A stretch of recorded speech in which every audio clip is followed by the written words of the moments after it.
Hoy está aquí, para ti, está para mí, sí.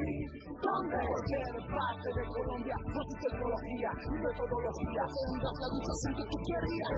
Hoy está aquí, para ti, está para mí, sí. Cerca la universidad, para que vayas más allá. Hoy está aquí, para ti, está para mí, sí. Para que puedas progresar, casi. Muy buenos días, queridos apreciados estudiantes, nuevamente con ustedes compartiendo este espacio de aprendizaje, nuevamente con la profe Adelaida, que tiene muchísimo que compartir con nosotros. Buenos días, profe Adelaida, ¿cómo te encuentras hoy? Querida profesora, muy buenos días, ¿cómo has estado? Muy bien, muy bien. Pero ahí, no mentiras, sí. Feliz de acompañarnos el día de hoy, muy chévere estar acá. Y me encanta compartir estos espacios con la profesora Adelaida, porque ella es una persona que nos nutre este proceso de adquisición de aprendizaje, pero también nos da, si se dan cuenta, un poco de motivación, de alegría, que no tiene que ser tan psicorrígido este proceso de aprendizaje, es cierto, a veces nos ponemos muy serias, sobre todo cuando la profe está sola haciendo la clase, se pone extremadamente seria. Así es duro cuando estamos haciendo la clase solo. Claro. O sea, no es tan agradable cuando podemos interactuar y debatir. Exactamente. Sí, me gusta. Gracias por invitarme. No, como siempre, encantadísima. Bueno, yo quiero iniciar esta sesión de hoy haciendo mi anuncio parroquial, ¿no? Siempre mis mensajes parroquiales. Y quiero invitarlos el día de hoy, pues, a motivarnos con la entrega de todas las actividades relacionadas con la unidad 1. Recuerden que muy amablemente se nos ha ampliado nuevamente la fecha hasta el 18. Ok, de septiembre, entonces nos quedan más o menos 2 semanas, profe. Solamente la unidad 1, ¿no? Nos quedan 6 días realmente. ¿6 días? Bien, solamente la unidad 1 va hasta esa fecha nueva, 18 de septiembre. De en adelante empezamos a retomar nuestras fechas como debe ser. Entonces, bueno, yo sé que para muchos es complicado, sobre todo para nuestros estudiantes nuevos, los que homologaron e iniciaron ahorita el proceso de aprendizaje. Se vuelve un poco dispendioso el trabajo en plataforma, ¿no? Los ambientes virtuales de aprendizaje son, digamos que mientras le cogemos el ritmo, pues se nos complican un poquito, pero metámosle buena energía a esto. Vamos a hacer como hacen los niños, ¿no? Que los niños en su proceso de aprendizaje exploran. Entonces empecemos a explorar nuestras plataformas sin miedo.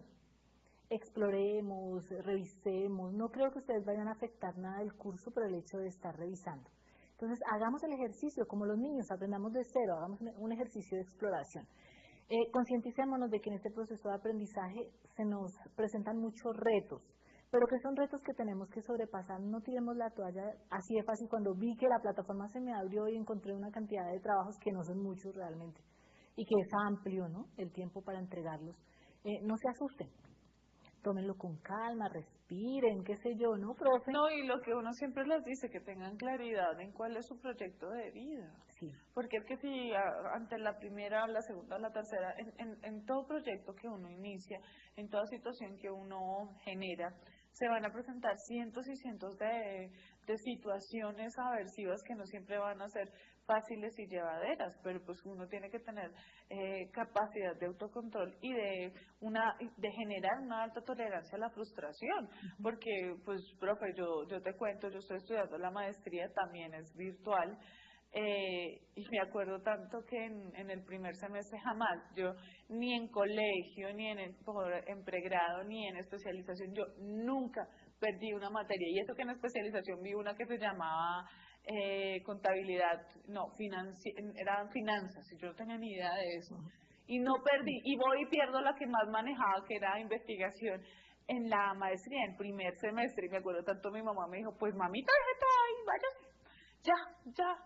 deje renuncie, no renuncie. Y uno, mamá, pero ¿por qué? Es que es lo que usted quiere escuchar.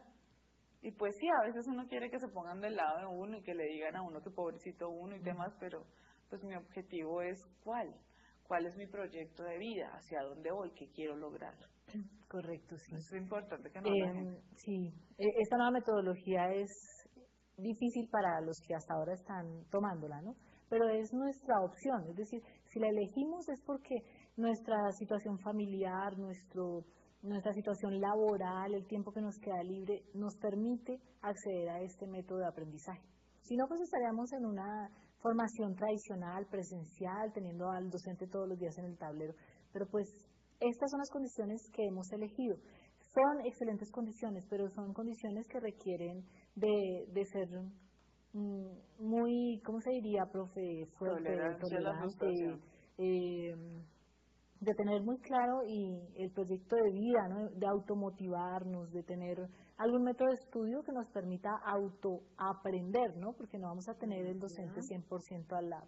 Pero bienvenidos todos y sepan que de este lado estamos para acompañarlos en el proceso. Bueno, sin más carreta ahí como tan laxa, nos vamos directamente a nuestras diapositivas del día de hoy. Entonces tenemos en el curso de desarrollo socioemocional, hablábamos en la sesión anterior de los temas que vamos a trabajar en la unidad 2. Entonces sabemos que el desarrollo socioemocional también se ve influenciado por la herencia, que del desarrollo socioemocional se forma la personalidad y que aparece un rasgo muy importante de la personalidad y de la vida que se llama inteligencia emocional. Estos son como los principales temas pues, que surgen del desarrollo socioemocional para esta unidad. Entonces, bueno, continuemos. Pregunta orientadora del día de hoy. Por favor, la vamos a leer. Muy conscientes, yo creo que si ustedes ya vieron tienen algún presaber o han leído sobre Diane Papalia, ¿no? Han revisado el libro de pronto en biblioteca o de pronto han encontrado herramientas de Diane Papalia en algún otro curso, ¿cierto? Pues ya tienen muy claro o han escuchado de cuál es la influencia del ambiente y la herencia en todos los aspectos del desarrollo del ser humano. Como estamos hablando de desarrollo socioemocional, pues este no podría ser la excepción. Entonces dice, ¿cómo el ambiente y la herencia puede afectar el desarrollo socioemocional de los niños y las niñas? Mira que son dos temas muy generales, el ambiente y la herencia, pero a la vez muy específicos, ¿no? Hay circunstancias ambientales y hay circunstancias hereditarias que influyen en la totalidad del desarrollo del ser humano y también en el desarrollo socioemocional. Entonces, ¿cuáles son? Empiecen a redactar ahí en su cuadernito. ¿Cuáles son esos aspectos ambientales y esos aspectos hereditarios que influyen en que yo haya tenido un buen o un regular desarrollo socioemocional cuando era niño o niña? Entonces, ahí vamos respondiendo nuestra pregunta, ¿listo? Todos enfocados, empiecen a hacer el ejercicio de redacción, porque solo cuando tú escribes la idea, realmente te das cuenta de tu nivel de comprensión. Cuando solo la piensas y la vas a decir sin escribirla, a veces nos queda un poco difícil, ¿no? Hacer mención de las ideas que tenemos, pero si las escribes ya las puedes ir organizando. Bien, continuemos. Entonces, bueno, situémonos. En sesiones anteriores veníamos hablando del señor Bronfenbrenner, veníamos hablando de cómo este señor menciona que existen sistemas, subsistemas que afectan el desarrollo socioemocional, que hay, bueno, aspectos relacionados con el ambiente como la familia, como los pares, bueno, que influyen en el desarrollo socioemocional, pero este señor no nos hablaba de la parte individual, ¿no? De la construcción del yo, como de escenario individual del desarrollo socioemocional. Entonces, en esta oportunidad traemos a colación que el desarrollo socioemocional incluye un escenario individual que es la formación de la persona. Entonces, el yo viene a ser como la persona, ¿no? El yo viene a ser como la personalidad, el yo viene a ser como ese sujeto individual en sus pensamientos, en sus creencias, en sus sentimientos, que ha sido formado por influencia de muchas cosas alrededor, pero que solo él sabe y entiende lo que se ha formado. Ese es el yo, y ese es el escenario individual del desarrollo socioemocional. Es decir, el desarrollo socioemocional se da adentro de mí, se da en mí. Ahí podemos definir el yo como el sí mismo. Estamos hablando de nosotros mismos, escenario individual de formación del desarrollo socioemocional, mi desarrollo socioemocional. Es decir, ese desarrollo se viene dando en mi interior. Ese desarrollo promueve autoestima y construcción de una identidad.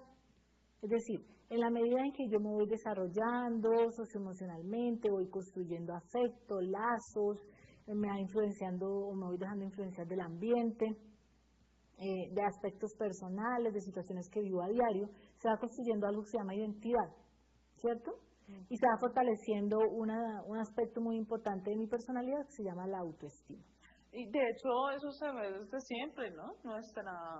nuestra identidad, pues yo sé que es algo que se va construyendo, pero volvemos al mismo rasgo de herencia y contexto. Cuando nosotros nacemos, y uno lo ve en los bebés, uno hace comparaciones que a veces pueden ser odiosos. Entonces, el bebé de fulanita es calmadito, calladito, no hace ruido, el bebé de la otra sí grita, se siente a kilómetros, el bebé que es mal geniado, el bebé que es tranquilo. Uno empieza a identificar ciertos rasgos de carácter. No podemos hablar todavía de personalidad, pero sí hay unos rasgos que diferencian a los niños y que van muy ligados con la herencia. Con la herencia, y también van muy ligados con la generación de mi identidad. Correcto, y para allá voy, profe. Ay, perdón. No importa, Me emocioné. Excelente. ¿Por qué lo defines, por qué priorizé en estos dos temas inicialmente? ¿Por qué la autoestima y por qué la identidad? Bueno, resulta que mi desarrollo socioemocional también está muy relacionado con la forma en cómo yo interactúo con el otro, ¿no? Está muy relacionado con cómo ejerzo mi sexualidad, está muy relacionado con cómo es el medio en el que yo me muevo. Y la identidad es eso, la identidad es todos esos aspectos que me caracterizan y que he adquirido desde mi nacimiento. Muchos de ellos son roles, muchos de ellos son actitudes, muchos de ellos son formas de reaccionar frente al ambiente. Esa identidad es la que me caracteriza y me individualiza. Entonces, por eso hace parte del yo, del sí mismo. Y en la medida en que yo tengo una identidad, puedo tener una forma de responder al medio a través de la autoestima. ¿Sí?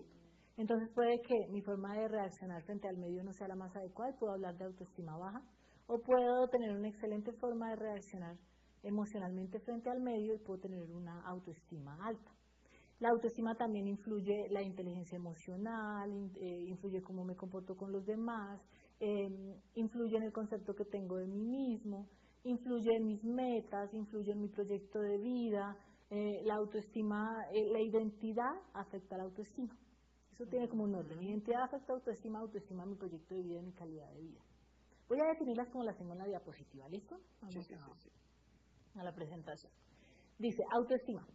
Perspectiva general que una persona tiene de sí misma. Es la valía personal, está relacionada con la autoimagen, eso lo dice Rogers en 1961. Perspectiva general que una persona tiene de sí misma, ¿no? Valía personal, qué tanto me quiero, qué tanto me valoro, qué porcentaje, digamos, qué medida le doy yo a mi ser, ¿sí? Qué tanto puedo manifestar positivamente cosas de mí mismo. Está relacionada con situaciones, por ejemplo, en el aspecto académico de rendimiento escolar, de depresión, está relacionada con caer en situaciones de riesgo relacionadas con la delincuencia, está relacionada con que se presenten trastornos de carácter ¿cómo se le dice, profe? Cuando estamos hablando de trastornos alimenticios, esos son trastornos, enfermedades mentales le podríamos llamar, o sí, trastornos mentales. Entonces, la autoestima influye en que se presenten todo este tipo de situaciones. Y es un aspecto que el maestro debe tener muy, muy en claro cuando tiene ese tipo de casos especiales en el aula, que él pues difícilmente puede manejar, pero que él empieza como a generar discusión y de pronto a ser un poco subjetivo, sesgado frente a las situaciones que se presentan con sus estudiantes. Entonces yo descalifico a mi estudiante que entró en una situación de delincuencia, pero no tengo en cuenta que hay aspectos de él mismo que permitieron que él hubiese caído en una situación así, como su baja autoestima. O yo puedo criticar a la niña que deja de comer, ¿no? No come porque quiere verse flaca, bueno, qué sé yo, sí, pero es un asunto de autoestima. Nosotros no vemos más allá de lo que se puede ver, ¿no? Solo nos dedicamos a juzgar. Pero resulta que hay muchos aspectos dentro del ser humano, dentro del yo, que están afectando esa situación y que son aspectos que tal vez se puedan trabajar y que de pronto esto puede mejorar la situación de los niños y de las niñas, ¿no? No necesariamente tenemos que juzgarlos y empezar a llamar padres de familia, ¿no? No, y además que el contexto tampoco ayuda mucho, ¿no? Entonces, los retos que hay, las youtubers, las influencers, claro, que uno ve que es más ropa que piel, que hueso, que carne, ¿no? Eso también es otra característica fuerte y para negarse un placer tan grande como es la alimentación. O por ejemplo, el vocalista de los Imagine Dragons, él desde temprana edad, desde la adolescencia, fue diagnosticado con depresión. Y él decía, tengo algo que no me permite disfrutar plenamente y fácilmente mi vida y nadie entiende. Todo el mundo me critica, me ataca, sea feliz, tiene todo por ser feliz, pero yo en ese momento no lo entendía. Entonces, eso a veces nos pasa que nosotros somos buenos para mirar al otro, a criticar al otro, pero yo digo, joder madre, son muy duros, o sea, de verdad, con todo respeto, a mí me gusta comer y tener, o sea, que se desencadene un trastorno alimenticio y no tener ese placer de disfrutar la comida. Pero hay que ver de dónde aparece semejante situación, ¿no?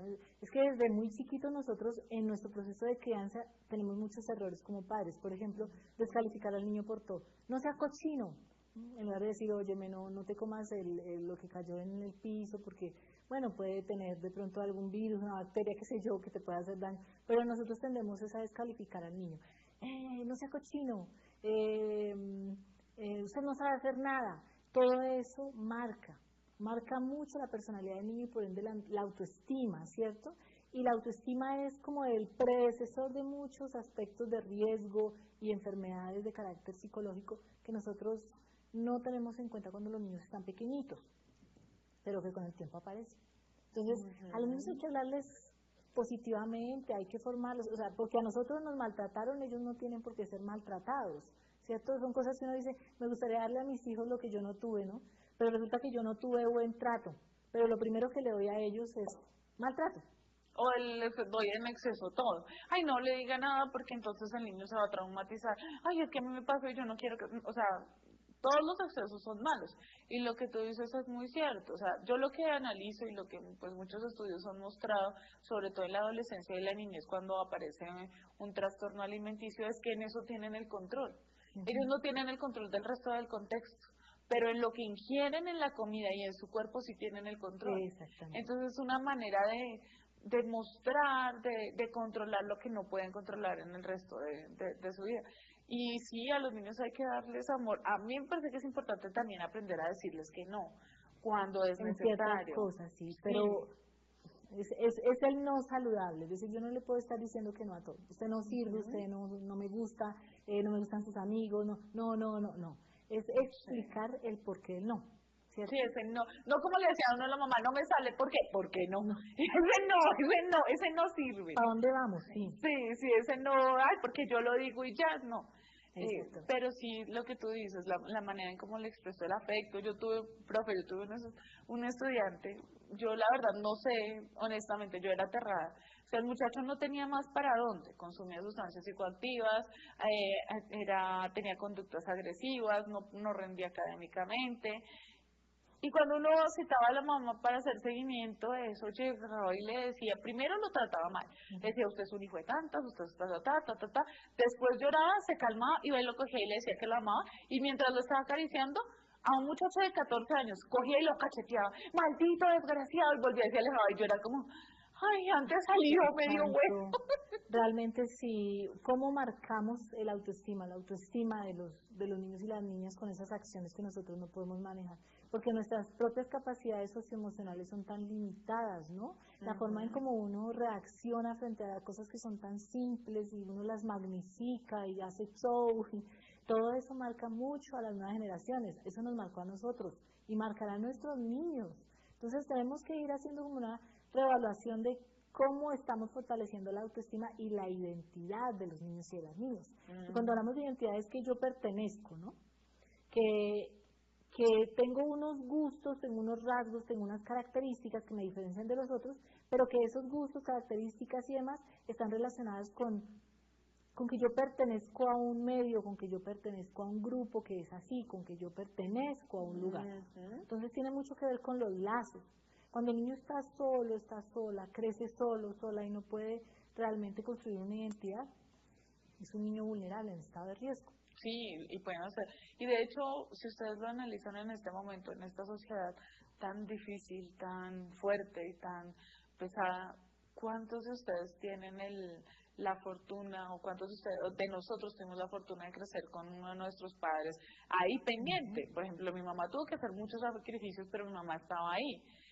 Ya en finales de la adolescencia fue que se desligó, pero ahora uno ve tanta soledad en los niños. O sea, los niños tienen más afecto hacia la nana.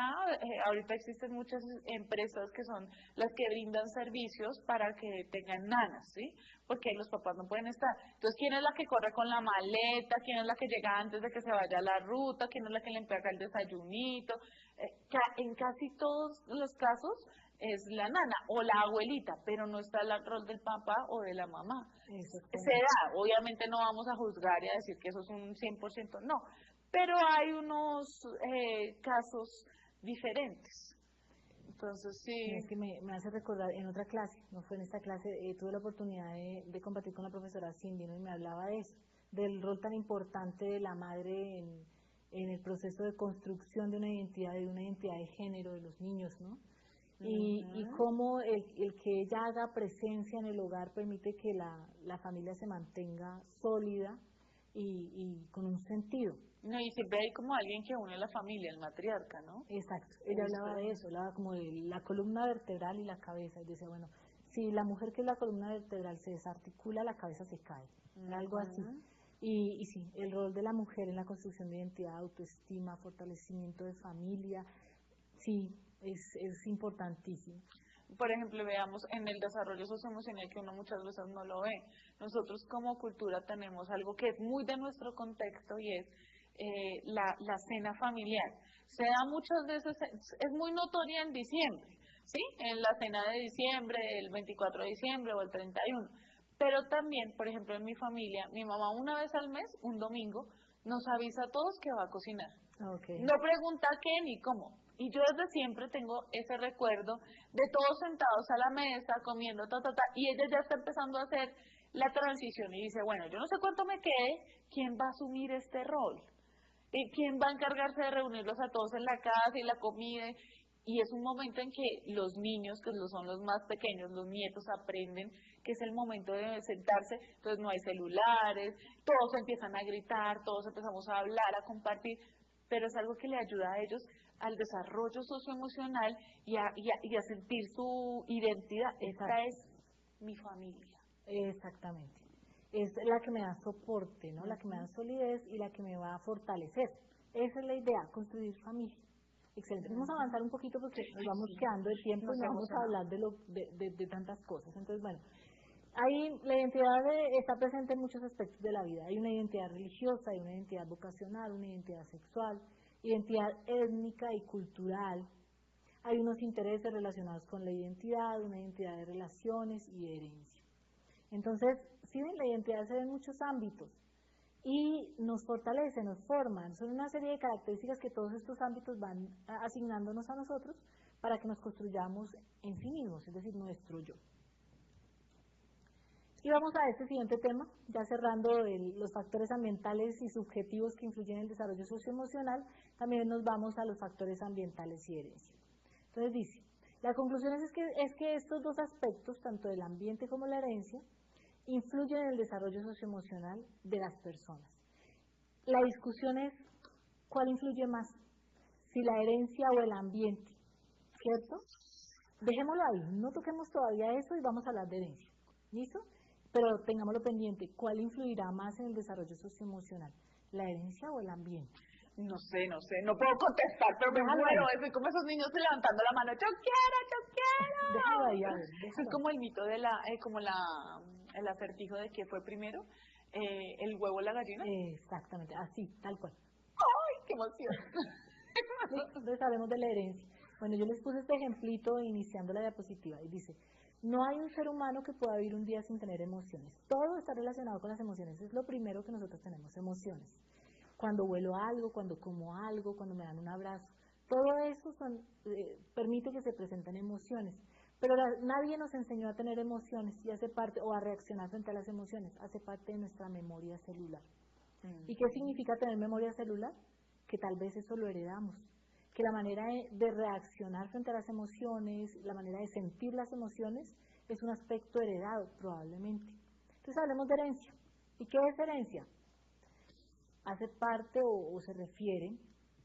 ¿Cómo es que se llamaba el que nos enseñan en biología? Se me acabó, voy a buscarlo. Sigue, voy a buscarlo porque se me acabó de olvidar. Listo.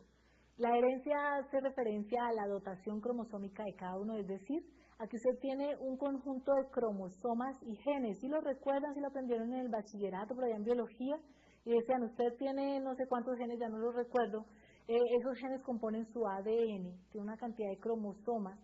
Ah, pues nomás en el asunto de la concepción, ¿no?, del embrión, resulta que si su mamá siempre aporta dos tipos de cromosomas que son el XX, su papá puede aportar el X y el Y, si aportó un X, usted es mujer, si aportó un Y es un hombre. Entonces, se dan cuenta, a partir de la herencia, se da también el proceso de concepción. Y antes, pobres mujeres, en la Edad Media era muy importante el hijo varón, ¿no? Y en la Edad Media y en el romanticismo, mejor dicho, hasta la época industrial, todavía hasta finales del siglo XIX, todavía era vital, no, aún es vital el varón en la familia. Sí. Pero antes se culpaba a la mujer porque no se concebía un hijo varón. Entonces los esposos, los reyes, los grandes monarcas que necesitaban la consecución en hombres necesitaban a un hombre para que tomara la corona. Entonces cuando la mujer no le daba a hombre, decía, usted es la culpable. Exactamente. Y ella no era la culpable, el que da el sexo es el hombre. El hombre. El hombre es el que aporta el sexo del feto. Entonces, bueno, entonces, ¿qué diferencia dotación cromosómica de cada uno? Nosotros heredamos en esos genes, en esos cromosomas, muchos aspectos de nuestros padres, no solamente aspectos físicos, también heredamos aspectos psicológicos, aspectos emocionales y aspectos relacionados con nuestra conducta. Y uno dirá, no, pero ¿cómo? No puede ser. Sí, miren, no va a ser el ejemplo, y el profesor Freddy lo repite a veces, ¿cómo es posible que los niños de estas futuras generaciones ya a los 5 años estén haciéndole un manejo bastante efectivo a un celular cuando nosotros a esa edad no lo teníamos? Probablemente ya viene en su memoria celular. Eso hace parte de la evolución del ser humano. Filogenéticamente viene. Correcto. En el ADN está la ley de Mendeleev. Exactamente. Gregor Mendeleev. No, la que hablaba, ¿se acuerdan que en biología a uno le enseñaban que estaba el gen dominante y el gen recesivo? Nuestro ADN está compuesto de genes. Esos genes son los que nosotros heredamos, ¿cierto? Todo lo heredamos. Es que, bueno, para que se presente algo no heredado es porque hubo una mutación en alguno de los genes, ¿cierto? Que resulta que el niño nació con alguna enfermedad de esas huérfanas que son muy raras, que algunas, por ejemplo, hace días veía un documental sobre la niña con huesos de vidrio o algo así, que es una niña que se fractura permanentemente. Ninguno de los padres tenía un gen relacionado con la aparición de esta enfermedad, pero hubo una mutación en uno de los genes que hizo que apareciera. De resto, todo se hereda. Mientras no haya mutación en los genes, todo se hereda. Y existen genes que son dominantes y existen genes que son recesivos. Los genes dominantes tienden a expresarse de manera permanente en las nuevas generaciones, cada vez que nace un niño, ¿no? Entonces, si el gen dominante es que nuestra piel es morena, oscura, pues todos somos de piel oscura, ¿cierto? Si el gen dominante es que nuestra piel es blanca, todos somos de piel blanca, pero puede haber que hay un gencito recesivo por ahí de piel oscura y resulta que uno de mis hijos salió de piel oscura. No le podemos echar la culpa al vecino, señores. Resulta que hay un gen recesivo y se puede expresar en cualquier momento. Entonces, en este orden de ideas vamos a hablar del genotipo y del fenotipo, ahí como haciendo un recorderis porque yo creo que eso ya lo vieron en algunas asignaturas. Entonces hablábamos de que el genotipo son todos esos genes heredados que no se evidencian pero que están dentro de nosotros, están en nuestro ADN, ¿cierto? Por ejemplo, profe, yo salí mal librada, mi mamá es mona, blanca y ojiazul, pero se enamoró de un negrito, y mi papá tiene la piel morena, los ojos cafés, pero ese café fuerte, el pelo oscuro, entonces me da risa porque siempre me miraban y me decían que yo era adoptada, o sea, era muy chistoso porque las tres somos muy parecidas y mi mamá sí. Exactamente. ¿Por qué? Porque los genes dominantes vienen del cromosoma que aportó papá, el cromosoma X que aportó papá para que se diera la profe Adelaida, trae los genes dominantes. Entonces, ese es el genotipo. Los genes dominantes que le heredó son los genotipos. Y el fenotipo es la profe Adelaida, mira, con su tono de piel, con sus características psicológicas, con sus características físicas, todas estas relacionadas con la herencia que le dejó papá, los genes dominantes de papá, son su fenotipo. Entonces, el genotipo es la herencia de nuestros genes que no se ven, y el fenotipo es como todos esos genes se expresan físicamente para que usted sea como es. Y todos esos genes se expresan psicológicamente y emocionalmente y qué sé yo. Entonces usted tiene características de sus padres que sí se pueden evidenciar en su cuerpo y en su forma de actuar. Ese es el fenotipo. Entonces vamos a tener claro esas cositas: herencia, ADN, genes dominantes recesivos, genotipo y fenotipo. Dentro del fenotipo está el desarrollo socioemocional. Sí, señores. Ustedes traen herencia de algunos aspectos de su desarrollo socioemocional de sus padres. Hay aspectos relacionados con la forma en cómo su mamá reacciona, que no necesariamente se las enseñó, sino usted las adquirió. Entonces, ese es su fenotipo. Y están en ese fenotipo y en ese genotipo, también hay unos aspectos que están ahí presentes y que terminan relacionando o haciendo que el fenotipo se exprese más fácilmente. ¿Qué quiere decir? Que aunque mis padres sean muy inteligentes, el ambiente influye en que esa inteligencia se exprese en mi fenotipo. Puede ser que mi ambiente sea muy pobre en estímulo y resulta que así mis padres sean muy inteligentes, yo no voy a desarrollar las capacidades que tienen mis padres. O puede ocurrir que mis padres sean unos increíbles deportistas porque los llevan en sus genes, pero mi ambiente no me haya permitido desarrollarme motrizmente, entonces mis capacidades en motricidad gruesa y fina sean muy pobres, independientemente de que mis padres sean muy buenos físicamente, activamente, ¿cierto? Puede pasar. Entonces, las características del ambiente que influyen en que el fenotipo se exprese. Miremos el caso de Nairo.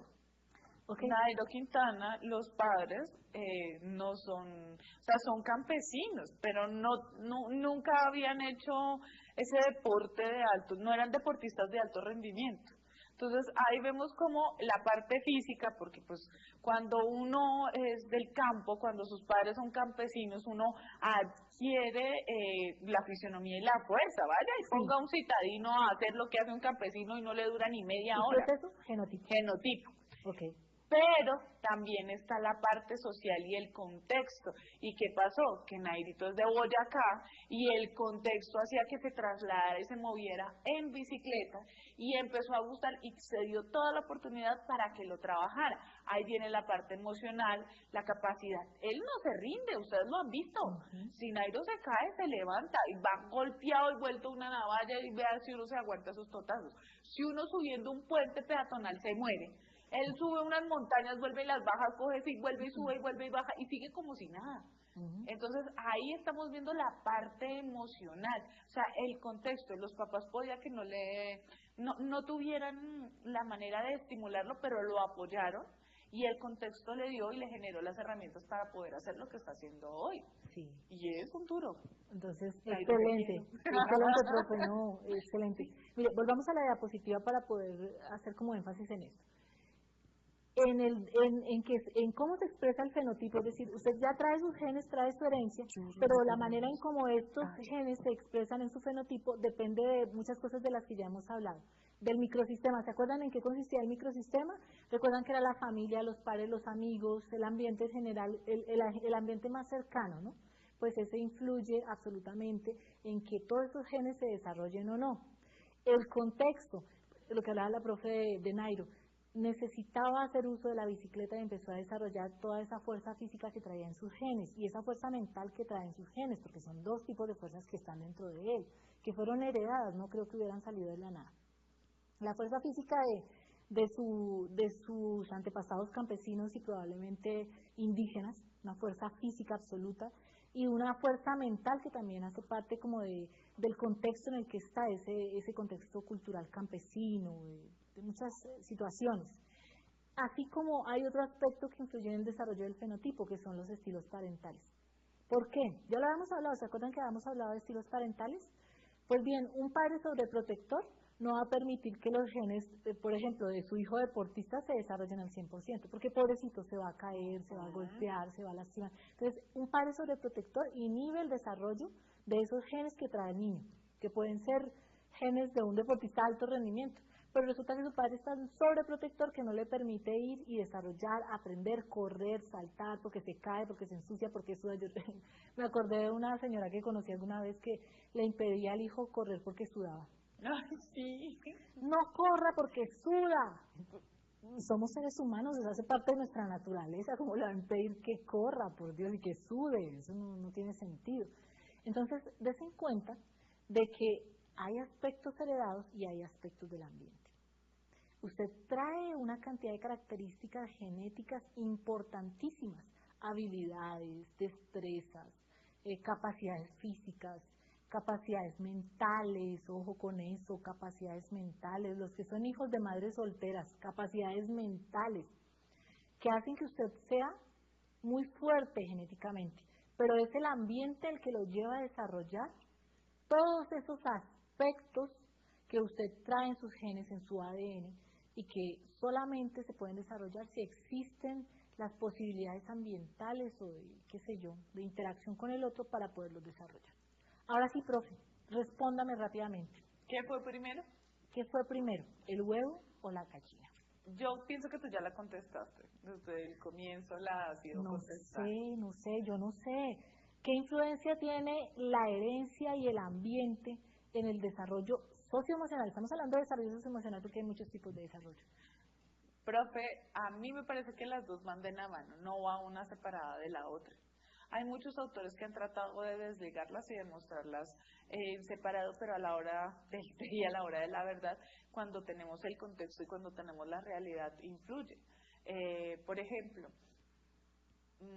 no es lo mismo que tú nazcas en una ciudad, eso siempre se habla de ese comentario, pero no es lo mismo que tú nazcas en una ciudad a que tú nazcas en el campo. O sea, la libertad de salir del patio trasero es una loma gigante, al patio de acá, ustedes ven los patios de las casas de Bogotá, es un mini balconcito que caben 2 matas, y eso es, ay, vamos a salir. Y si uno está en un conjunto cerrado, bueno, ahí puede interactuar o jugar con los niños dentro del edificio, pero no es lo mismo. A mí me parece que el ejemplo más claro de eso son las guerras.